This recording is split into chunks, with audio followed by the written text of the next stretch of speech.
இன்றே டவுன்லோட் செய்து உங்கள் ஃபேவரட் ஷோக்களை என்ஜாய் பண்ணுங்க. இந்த 6 மாசத்துல அந்த மித்ராவோட கண்டங்கள் எல்லாம் தீந்து அவங்க 2 பேரும் ஒண்ணு சேர்ந்துட்டா 2 பேருக்கும் காதல் மலர்ந்துச்சுன்னா எல்லாரும் ஒண்ணு சேர்ந்துருவாங்க. அதுக்கப்புறம் விவாகரத்தும் வேணாம் ஒண்ணும் வேணான்னு எல்லாரும் ஒண்ணு சேர்ந்துருவாங்க. சொத்துக்காக எதிர்பார்த்துட்டு இருக்க நம்ம மட்டும் பிச்சைதான் எடுக்கணும். அவங்க எல்லாரும் ஒண்ணு சேர்ந்துட்டா நான் கண்ணை முடிக்கிட்டு உட்காந்துகிட்டு இருப்பேனா என்ன? அமைதியா இருக்க குடும்பத்துல ஆட்டம் காட்டுவேன். அணைஞ்சு போன நெருப்ப மறுபடியும் பத்த வைப்பேன். எப்படியாவது அந்த லட்சுமி அங்க இருந்து இங்க கூட்டிட்டு வந்துட மாட்டேன்.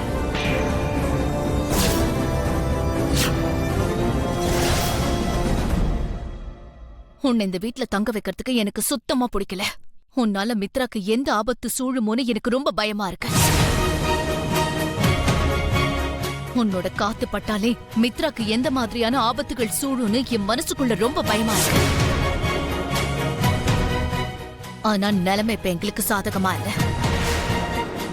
கோர்ட்டு, போலீஸ் ஸ்டேஷன் எல்லாம் உனக்கு சாதகமாகி இப்போ வீட்டுக்குள்ள உன்னை உள்ள வர வச்சிருச்சு. எதுவுமே பண்ண முடியாத சூழ்நிலையாலதான் உன்னை இப்ப வீட்டுக்குள்ள வச்சுக்க வேண்டியதா இருக்கு. ஆனா மித்ரா ரூம்குள்ள நீ போய் இருக்கிறதுக்கு நான் ஒத்துக்க மாட்டேன்.